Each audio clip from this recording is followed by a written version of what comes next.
ज्ञानञ्जनशलाकया चक्षुरुन्मीलितं येन तस्मै श्रीगुरुवे नमः। श्रीचैतन्यमनोभीष्टं स्थापितं येन भूतले स्वयंरूपः कलामयं ददाति स्वयं पदान्तिकं। वन्देऽहं श्रीगुरो श्रीयुतापदकमलं श्रीगुरुन् वैष्णवांश्च श्रीरूपं साग्रजातं सहिगणरघुनाथवितं तं सजीवं साद्वैतं सावधूतं परिजनसहितं कृष्णचैतन्यदेवं श्रीराधा कृष्णपादान् सहिगणललिता श्रीविशाखान्वितां च। हे कृष्ण करुणा सिंधु दीनबंधो जगत्पते गोपेश गोपिका कांत राधाकांत नमोस्तुते। तप्त कांचन गौरांगी राधे वृंदावनेश्वरी वृषभानुसुते देवी प्रणमामि हरिप्रिये। वाञ्छाकल्पतरुभ्यश्च कृपा सिन्धुभ्येव च पतितानां पावनेभ्यो वैष्णवेभ्यो नमो नमः। जय श्री कृष्ण चैतन्य प्रभु नित्यानंद श्री अद्वैत गदाधर श्रीवासादि गौरभक्तवृंद। हरे कृष्णा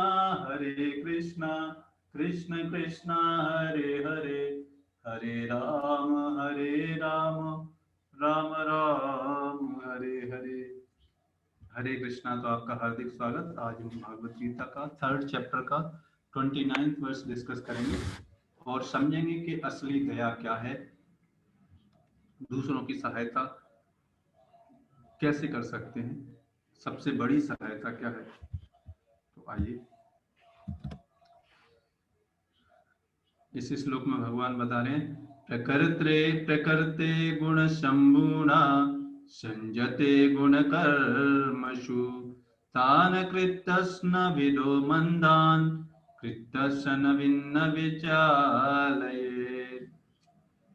तो भगवान बता रहे हैं क्या, माया के गुणों से मोहग्रस्त होने पर अज्ञानी पुरुष, जिसको ये भगवत गीता का ज्ञान नहीं है, ज्ञान मतलब ये इतना समझ लेना कि कृष्ण परम भगवान है, उनके हम अंश हैं, उनकी सेवा करना हमारा कर्तव्य है, रियल ड्यूटी है, रियल धर्म है। ये 3 चीजें समझ लेना। केवल ये 3 चीजें अगर व्यक्ति की समझ में आ गई तो इस संसार की हर चीज समझा जाएगा कि वो ज्ञानी व्यक्ति है। अगर ये नहीं समझ में आया तो कितना भी नॉलेज एक्वायर कर ले, कितना भी स्टडी कर ले, लेकिन वो ज्ञानी नहीं कहा जा सकता। तो माया के गुणों से मोहग्रस्त होने पर अज्ञानी पुरुष, क्योंकि उसको ज्ञान नहीं होगा, सेवा नहीं की होगी, पता नहीं होगा ये सब चीजें, तो फिर क्या होगा, वो माया के गुणों से मोहग्रस्त हो जाएगा। तमोगुण और रजोगुण के अंडर में रह के प्रकृति के द्वारा आकर्षित कर लिया जाएगा। पूर्णतया भौतिक कार्यों में संलग्न रहकर उनमें आसक्त हो जाते हैं। तो अज्ञानी पुरुष क्या हो जाते हैं, अज्ञानी पुरुष समझते हैं कि ये सब संसार मेरी वजह से चल रहा है, मेरी वजह से ही ये पूरे लोग, मेरा फैमिली, मेरे परिवार, अगर मैं अगर कुछ नहीं करूंगा तो इनका क्या होगा, हम ऐसे सोचते हैं। तो ऐसे ही एक प्रत्यक्ष इसका उदाहरण है। एक बार प्रभु जी उदाहरण दे रहे थे, है ना, उसमें एक कैंप में उन्होंने एक कैंप ऑर्गेनाइज किया वृंदावन का, प्रैक्टिकल घटना है। तो क्या हुआ, कैंप ऑर्गेनाइज किया तो उन्होंने बोला कि ऐसे ऐसे हमारा कैंप जा रहा है वृंदावन, आप सब चल सकते हैं। तो एक भक्त को प्रभु जी ने बोला कि आप चलो। तो उन्होंने बोला कि देखो, ये ऑफिस में मेरे को छुट्टी नहीं मिलती और अगर मैं एक दिन ऑफिस नहीं जाऊंगा तो ऑफिस कैसे चलेगा? तो उन्होंने फिर भी प्रभु जी ने बहुत प्रयास किया उनको, लेकिन क्या हुआ, समारोह वो व्यक्ति नहीं जा पाए। और हुआ क्या, कैंप हुआ, ऑर्गेनाइज हुआ, और क्या हुआ, जिस दिन कैंप जाना था उसी दिन वो व्यक्ति जो मना किया था वो बीमार हो गया और उसको छुट्टी लेनी पड़ी ऑफिस से और फिर जब कैंप 2-3 दिन बाद लौट के आया तो फिर डॉक्टर के पास उसने दवाई गया, ऑफिस नहीं गया 2-3 दिन। तो फिर प्रभु जी ने पूछा, हरे कृष्णा कैसे हैं आप, और आप ऑफिस नहीं गए? कहाँ, प्रभु जी बीमार हो गया था। तो फिर प्रभु जी ने उनको समझाया कि अब बताओ, आपका ऑफिस इन 3 दिनों में आपका ऑफिस बंद तो नहीं हुआ कहीं? ऑफिस चला कि नहीं चला, काम हुआ कि नहीं हुआ था तो तब उस व्यक्ति को समझ में आया कि वास्तव में ये संसार, ये ऑफिस, ये सारी चीजें हमारे से नहीं चल रही। हम नहीं थे तब भी ये चल रहा था, हम नहीं रहेंगे तब भी ये चलेगा, है। बट ये हमारा भ्रम रहता है, यही तो क्या है, इसी को माया बोलते हैं। और कोई माया अलग से कोई देवी नहीं आएगी आपके पास आकर्षित करने, है कि नहीं? पहले के युगों में उर्वशी ये लोग आती थी, तपस्या करते थे ऋषि मुनि लोग, तब। अभी तो लोग तपस्या करते ही नहीं, कहा अभी तो उस लायक है नहीं, तो कहाँ से आएंगे? अभी तो वैसे ही डिग्रेडेड लोग हैं ऐसे ही प्रभावित हो जाते हैं, है कि नहीं? तो इसको बोलते हैं माया। पता नहीं चलेगा, है नहीं, जब तक कि कोई भक्त बताएगा कि नहीं कि ये माया है, तब तक पता नहीं चलेगा, वही सब कुछ नजर आएगा, यही सब कुछ है बस। तो ये भ्रम जब तक हमारे हृदय से नहीं जाएगा कि ये संसार मेरी वजह से चल रहा है, ये जब तक विश्वास नहीं जाएगा तब तक हम भक्ति नहीं कर सकते। क्योंकि तब तक क्या होगा, हमें इस संसार में आसक्ति बनी रहेगी, तब तक कृष्ण के प्रति आसक्ति फिर कम कम जाएगी, है कि नहीं? इसलिए और ये भौतिकवादी व्यक्ति क्या है, इस तरीके से आसक्त हो जाते हैं। यद्यपि उनके ये कार्य उनमें ज्ञान भाव के कारण अधम होते हैं। ये किसके कारण होते हैं? उनको ज्ञान न होने की वजह से, ये भगवत गीता का अध्ययन न करने की वजह से और भक्तों का संग न करने की वजह से क्या होता है, अधम होते हैं। किंतु ज्ञानी को चाहिए कि उन्हें विचलित न करे। तो जो ज्ञानी व्यक्ति है, जिसको ये ज्ञान है भगवत गीता का, जिसको पता है ये,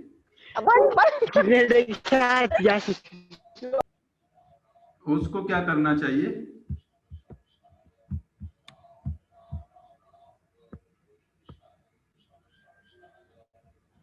जो ज्ञानी मनुष्य है उसको क्या करना चाहिए? ज्ञानी मनुष्य को ऐसे जो आसक्त व्यक्ति हैं भौतिकवाद में, उनको बता रहे हैं इस श्लोक में भगवान को, उनको विचलित नहीं करना चाहिए। जैसे कुछ 1-2 दिन पहले भी ये बात आई थी कि कैसे ऐसे लोगों का भला किया जा सकता है। तो उनका भला बस यही है कि खुद भी बच जाओ उनसे और उनको अभी डिस्टर्ब मत करो, और उनको समाओ और धर्म भक्ति में, सेवा में लगाने का प्रयास करो, प्रसाद के माध्यम से, कभी ट्रिप के माध्यम से, कभी मंदिर में ले जाने के माध्यम से, है कि नहीं? इस तरीके से अज्ञानी पुरुष स्थूल भौतिक चेतना से और भौतिक उपाधियों से पूर्ण रहते हैं। अज्ञानी पुरुष स्थूल भौतिक चेतना से और भौतिक उपाधियों से पूर्ण रहते हैं। भौतिक चेतना और भौतिक उपाधि मतलब क्या है? जो हम इस शरीर से रिलेटेड जितनी भी चीजें समझते हैं, शरीर से रिलेटेड जितनी भी चीजों को आइडेंटिफाई करते हैं, अपना समझते हैं, उसको भौतिक चेतना बोलते हैं। और आत्मा के रिगार्डिंग में जो भी चीजें हैं भगवान के परिप्रेक्ष्य में, उसको आध्यात्मिक चीज बोलते हैं। तो उपाधियां क्या है? ये मैं शरीर हूँ, मैं स्त्री हूँ, मैं पुरुष हूँ, मैं भारतीय हूँ, मैं अमेरिकन हूँ, मैं माता हूँ, मैं पिता हूँ, ये सब क्या है? भौतिक उपाधियां हैं। और इन भौतिक उपाधियों में मैं भारत का नागरिक हूँ, मेरा कर्तव्य ये है, और इन चंगुलों में फंसे रहते हैं हम। इसलिए बताया जाता है, भगवान क्या बोलते हैं, अर्जुन, इस प्रकृति के तीनों गुणों से ऊपर उठो, शरीर के धरातल से ऊपर उठना पड़ेगा, यह शरीर प्रकृति की देन है और प्रकृति भगवान की अध्यक्षता में कार्य करती है। मया अध्यक्षेन प्रकृति श्रूयते च चराचरम, कृष्ण बोलते हैं भगवान। और जो व्यक्ति शारीरिक चेतना में अत्यधिक आसक्त हो जाता है वह मंद अर्थात आलसी कहा जाता है। इसलिए बताया जाता है कि शरीर को सही सदुपयोग करना चाहिए। इस शरीर को भोगने के लिए नहीं मिला। अगर इससे अधिक आसक्त होकर इसी को मेंटेन करने के लिए लगे रहेंगे तो हम आलसी कहे जाएंगे। अज्ञानी मनुष्य शरीर को आत्मस्वरूप मानता है। तो अज्ञानी पुरुष क्या होता है, वो इस शरीर को ही सब कुछ मानता है। उसे ये विश्वास ही नहीं होता कि हम ये शरीर नहीं है, हम ये आत्मा है। आप कितना भी समझाओगे उसको नहीं समझ में आएगा। लेकिन भाग्यशाली मनुष्य ही है जिसको समझ में आ पाता है। वे अन्यों के साथ शारीरिक संबंध को बंधुत्व मानते हैं और इस शरीर से रिलेटेड संबंधों में ही सारा समय बर्बाद कर देते हैं। जिस देश में यह शरीर प्राप्त हुआ है उसे वे पूज्य मानते हैं। और कुछ लोग ऐसे होते हैं, थोड़ा ऊपर उठते हैं तो इस देश को ही सब कुछ मानने लगते हैं और देश के लिए बलिदान कर देंगे सब कुछ, लेकिन भगवान के लिए ये जीवन नहीं देंगे। फिर क्या होगा, इस देश में ही कोई जानवर का शरीर मिल जाए है कि नहीं। प्रत्यक्ष उदाहरण है इसका भरत महाराज का। भागवतम पढ़ेंगे, भरत महाराज सब कुछ छोड़ दिया उन्होंने अपने जीवन में, राज वगैरह, इतनी सुंदर अपनी पत्नी छोड़ दी भगवान को प्राप्त करने के लिए। लेकिन अंतिम क्षणों में क्या हुआ, एक हिरण से उनकी आसक्ति हो गई। अगले जीवन में फिर उनको हिरण का शरीर मिला। कितना दुर्लभ चीज है, आप सोचो। इसलिए एक एक मूवमेंट, एक एक एक्टिविटी बड़ी सोच विचार के हमको करनी चाहिए। ये क्या है, ये हमारे लिए, अपने लिए, स्वयं के लिए कंपैशन है। दूसरों के लिए अभी डिस्कस करेंगे। पहले ये तो समझे भाई, खुद के प्रति तो कंपैशन कर ले, फिर दूसरों को बचाएंगे। हम खुद ही नदी में जो व्यक्ति डूब रहा है पहले से ही और दूसरे को बचाए तो क्या होगा, दोनों डूब के मरे। इसलिए सबसे पहले क्या होना चाहिए, खुद तो किनारे पे लग जाए, बचे, तब दूसरों को हाथ दे, नहीं तो दोनों लोग डूब जाएंगे नदी में। इसलिए पहले अपने ऊपर कंपैशन, तो पहले अपने ऊपर कंपैशन के लिए क्या, पहले हम इस भक्ति को अपने जीवन में उतारें, भक्ति के नियमों को पालन करें और फिर दूसरे लोगों को यही बताएं। ये क्या है, रियल कंपैशन है यही। इसके अलावा आप किसी व्यक्ति का एक पैसे का भी हेल्प नहीं कर सकते, उसके एक कर्म में एक फ्रैक्शन का भी वृद्धि नहीं कर सकते। जिस देश में यह शरीर प्राप्त हुआ है उसे वे पूज्य मानते हैं और वे धार्मिक अनुष्ठानों की औपचारिकताओं को ही अपना लक्ष्य मानते हैं। ऐसे भौतिकता ग्रस्त उपाधिकारी पुरुषों के कुछ प्रकार के कार्यों में सामाजिक सेवा, राष्ट्रीयता तथा परोपकार है। तो ये लोग क्या समझते हैं, बस यही हॉस्पिटल खुलवा देना है कि नहीं, लोगों को कंबल दे देना या गरीब लोगों को थोड़ा खाना खिला देना, वो लोग समझते यही सब कुछ है। ये सब कुछ नहीं है, ये तो आप अपना पुण्य कर्म बढ़ा रहे हो, इसकी वजह से और फिर इस संसार में आना पड़ेगा पुण्य कर्म भोगने के लिए। लोग बोलते हैं पुण्य कर्म तो अच्छा, नहीं, पुण्य कर्म और पाप कर्म दोनों ही बेकार है, क्योंकि दोनों ही, पुण्य और पाप कर्म दोनों ही हमको क्या करते हैं, इस संसार में फंसाए रखते हैं। इसलिए बोला जाता है कि पुण्य और पाप कर्म से ऊपर उठना है हमको, इस शरीर के धरातल से ऊपर उठना है। ये है हमारा रियल कंपैशन और यही दूसरों को सिखाना है। तब तो वो भगवान के पास जा पाएंगे, नहीं तो इस संसार में क्या होगा, जन्म मृत्यु के चक्कर में फंसे रहेंगे। ऐसे उपाधियों के चक्कर में वे सदैव क्षेत्र में व्यस्त रहते हैं और आप देखो बिल्कुल समय नहीं लगता, समय कब बीत जाता है, सुबह से शाम कब हो जाती है पता नहीं चलेगा।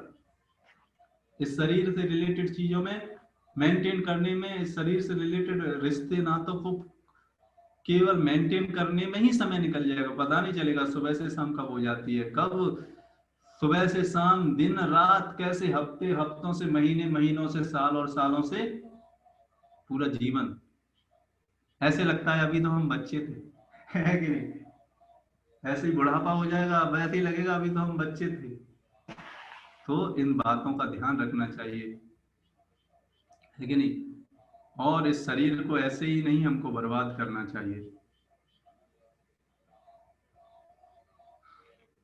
उनके लिए आध्यात्मिक बोध मिथ्या है, और ऐसे भौतिकतावादी व्यक्ति इन भगवत गीता के ज्ञान को और इन भक्तों को, इनको झूठा मानते हैं, बोलते हैं सेंटिमेंटलिज्म है।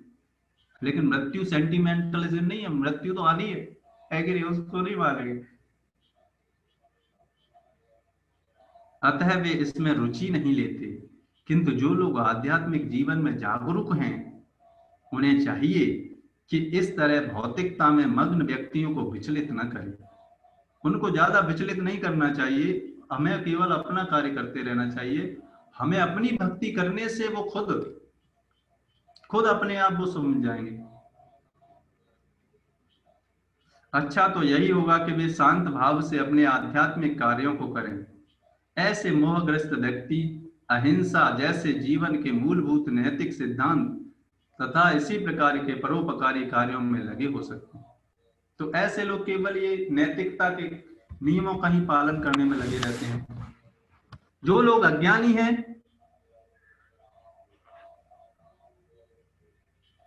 वे कृष्ण भावनामृत के कार्यों को समझ नहीं पाते। अज्ञानी लोग ये कृष्ण कॉन्शियसनेस भक्ति ये नहीं समझ पाते कुछ भी। अतः भगवान कृष्ण हमें उपदेश देते हैं कि ऐसे लोगों को विचलित न किया जाए और व्यर्थ ही मूल्यवान समय नष्ट न किया जाए। क्यों? क्योंकि ऐसे लोगों को अगर बोलेंगे भगवान के बारे में, आप ईर्ष्यालु है ऐसे लोग, वो क्या है, ईर्ष्या करते हैं भगवान से, तो आप भगवान के बारे में बोलोगे, वो भगवान के बारे में उल्टा सीधा बोलने लगेंगे। ऐसे लोगों से बच के हमें अपनी भक्ति करनी चाहिए, और जो समझना चाहता है उसको ये बताना चाहिए भगवान के ज्ञान। यही उसके लिए कंपैशन है। नहीं तो आप देखो, किसी को अगर आप खाना दे दोगे तो खाना कल तक खत्म हो जाए, नेक्स्ट डे कौन खाना खिलाएगा, है कि नहीं? इसलिए क्या करना है, उस व्यक्ति को इस संसार से निकलने का रास्ता बता दो, बस ये सबसे बड़ा परोपकार है इस संसार के हर व्यक्ति का।